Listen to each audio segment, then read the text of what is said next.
اقرأ باسم ربك الذي خلق.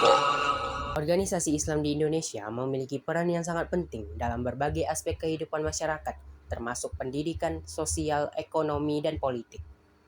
Sejarah organisasi Islam di Indonesia berawal dari respon terhadap kolonialisme dan modernisasi di awal abad ke-20. Umat Islam mulai membentuk organisasi untuk mempertahankan identitas keislaman, memperjuangkan pendidikan, dan meningkatkan kesejahteraan sosial. Banyak organisasi Islam didirikan untuk memperkuat pendidikan dan dakwah Islam seperti Muhammadiyah pada tahun 1912, didirikan oleh KH Ahmad Dahlan. Muhammadiyah berfokus pada pendidikan modern dengan mendirikan sekolah-sekolah Islam yang menggabungkan ilmu agama dan ilmu umum. Nahdlatul Ulama pada tahun 1926 didirikan oleh KH Hashim Asy'ari. Nahdlatul Ulama menekankan pendidikan pesantren dan mempertahankan tradisi Islam ala Ahlus Sunnah wal Jamaah. Banyak organisasi Islam terlibat dalam perjuangan kemerdekaan Indonesia seperti Sarekat Islam pada tahun 1911, dipimpin oleh HOS Djoko Aminoto. Sarekat Islam menjadi salah satu organisasi pertama yang menggabungkan Islam dan nasionalisme dalam melawan kolonialisme.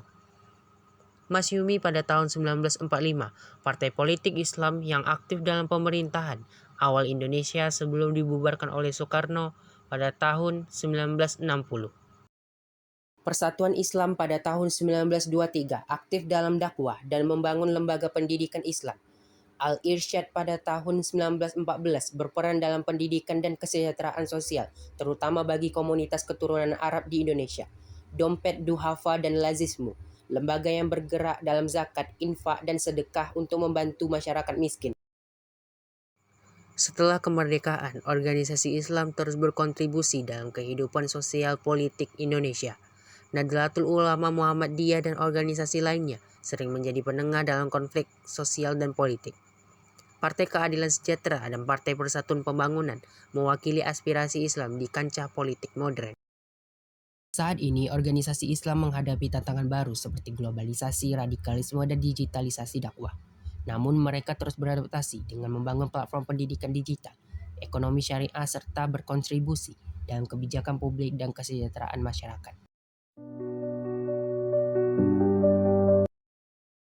Ulama Islam memiliki peran penting dalam perjuangan kemerdekaan Indonesia, baik dalam bidang politik, sosial, maupun militer. Mereka tidak hanya berperan sebagai pemimpin agama, tetapi juga sebagai penggerak perjuangan melawan penjajahan. Sejak masa penjajahan Belanda hingga Jepang, ulama Islam aktif dalam melawan kolonialisme.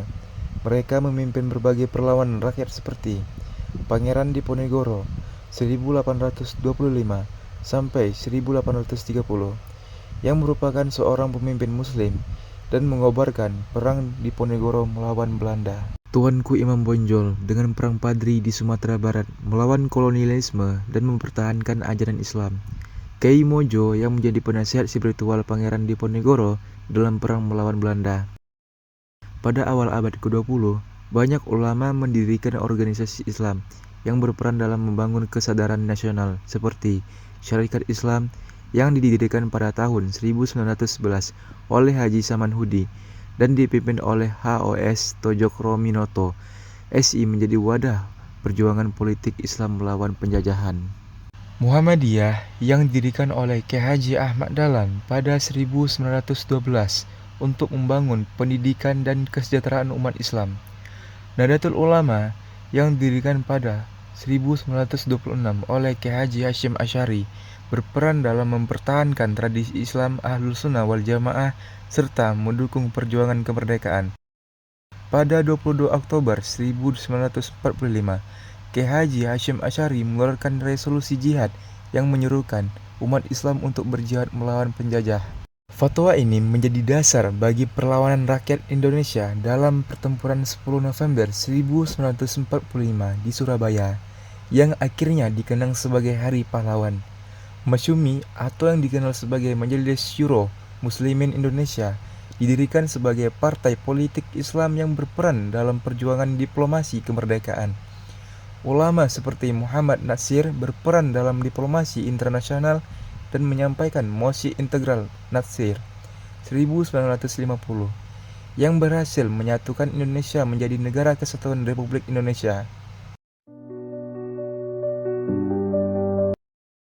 Pada masa Perang Kemerdekaan Indonesia tahun 1945 sampai 1949, organisasi dan produk pesantren memiliki peran yang sangat penting dalam mendukung perjuangan kemerdekaan. Mereka tidak hanya menjadi tempat pendidikan agama, tetapi juga berfungsi sebagai pusat mobilisasi semangat nasionalisme dan tempat persiapan fisik maupun mental para pejuang kemerdekaan. Peran organisasi. Banyak organisasi yang terbentuk di Indonesia pada masa itu, baik yang berbasis agama maupun nasionalis. Organisasi seperti Nahdlatul Ulama (NU) dan Muhammadiyah memiliki peran yang signifikan dalam perjuangan kemerdekaan. NU, misalnya melalui barisan Hizbullah dan tentara pimpinan ulama turut serta dalam pertempuran melawan penjajah. Sementara Muhammadiyah juga memberikan dukungan dengan mendirikan rumah sakit, sekolah-sekolah, serta mengorganisir gerakan-gerakan rakyat yang mendukung perjuangan. Selain itu, Badan Keamanan Rakyat atau BKR yang merupakan cikal bakal Tentara Nasional Indonesia (TNI) juga dibentuk dari hasil organisasi masyarakat yang berperan dalam menyatukan kekuatan rakyat dan mempertahankan kemerdekaan. Peran pondok pesantren. Pondok pesantren menjadi salah satu lembaga pendidikan yang turut berkontribusi dalam mendidik para pejuang kemerdekaan, baik dalam aspek agama maupun taktik perjuangan. Pesantren menjadi pusat bagi pengkaderan pemuda yang siap berjuang dengan menanamkan nilai-nilai keislaman dan juga mendukung semangat perjuangan bangsa. Banyak kiai dan santri yang turut aktif dalam peperangan seperti Kiai Haji Abdullah Wahab Hasbullah dan Kiai Haji Zainul Arifin yang memiliki pengaruh besar dalam pergerakan kemerdekaan. Pesantren juga menjadi tempat berlindung bagi para pejuang yang sedang berjuang di garis depan. Dalam banyak kasus, pesantren menyediakan tempat perlindungan, logistik, dan bahkan pelatihan militer bagi para santri yang ingin bergabung dengan pasukan kemerdekaan. Secara keseluruhan, organisasi dan pondok pesantren berperan dalam memberikan dukungan moral, logistik, pendidikan, serta kontribusi dalam pertempuran yang terjadi pada masa perang kemerdekaan. Mereka memainkan peran strategis dalam memperjuangkan kemerdekaan Indonesia melalui jalur yang lebih berbasis komunitas, keagamaan, dan sosial.